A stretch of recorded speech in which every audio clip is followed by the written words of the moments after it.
Action ഹീറോയ്ക്ക് ശേഷം അങ്ങയുടെ മുന്നിലേക്ക് എത്തുന്ന ഗൗരവമുള്ളൊരു കഥാപാത്രമാണ് ഇത്. ഡാർക്ക് ട്രാക്കിങ്ങിലുള്ള ആ കഥാപാത്രത്തിനെ കുറിച്ചൊന്ന് പറയാമോ?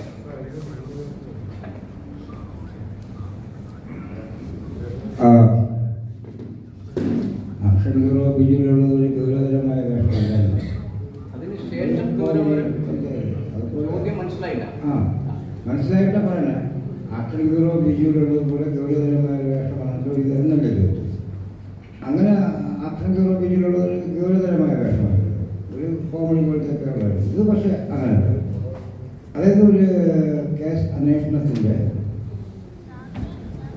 നിർണായകമായ ഒരു വഴിത്തിരിവിൽ ഈ കഥാപാത്രത്തിൻ്റെ ഇടപെടലാണ് ആ കഥാഗതിയെ മുന്നോട്ട് കൊണ്ടുപോകുന്നത്. അത് ഇപ്പോൾ ഇവിടെ തുറന്നു പറയാനില്ല. നോർമലി നമ്മൾ സ്ത്രീ കഥാപാത്രങ്ങളെ അല്ലെങ്കിൽ സിനിമയിലെ സ്ത്രീ കഥാപാത്രങ്ങൾ കൊണ്ടുവരുന്ന സമയത്ത് പോസിറ്റീവ് ഉള്ള കഥാപാത്രങ്ങൾ കണ്ടിട്ട് നെഗറ്റീവുള്ള കഥാപാത്രങ്ങൾ, പക്ഷേ ഒരു നെഗറ്റീവ് ഓറിയന്റഡ് സൈഡ് കാണിക്കുന്ന സമയത്ത് അല്ലെങ്കിൽ അത്ര എക്സ്ട്രീം ആയിട്ടുള്ള അതുവരെ കണ്ടിട്ടില്ലാത്ത ലെവലിലുള്ള ഒരു കഥാപാത്രം ആണെങ്കിൽ ഓഡിയൻസ് കൂടെ അക്സെപ്റ്റ് ചെയ്യും. പക്ഷേ അതേപോലെ നെഗറ്റീവ് അത്രയും ഓഡിയൻസ് അക്സെപ്റ്റ് ചെയ്യാൻ പറ്റാത്ത നെഗറ്റീവ് ആണെന്നുണ്ടെങ്കിൽ അത് റിജക്ട് ചെയ്യാറുണ്ട്. അതുകൊണ്ട് കൂടുതൽ പോസിറ്റീവായിട്ടുള്ള കഥാപാത്രം നമ്മൾ കണ്ടിട്ടുണ്ട്. എന്തുകൊണ്ടാണ് ഡാർക്ക് സൈഡിൽ തന്നെ ചെയ്യാവുന്നൊരു തോട്ട് വരുന്നത്?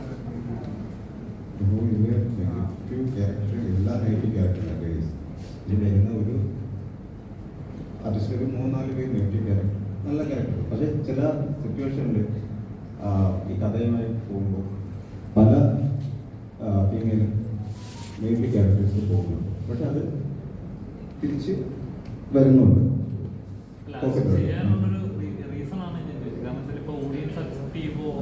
സ്ക്രീനിൽ കാണുമ്പോൾ ഉണ്ടാകുന്ന ഒരു പല സിനിമകൾ അങ്ങനെ ഇറങ്ങിയ സമയത്ത് പല പ്രശ്നങ്ങളും ഉണ്ടായിട്ടുണ്ട്.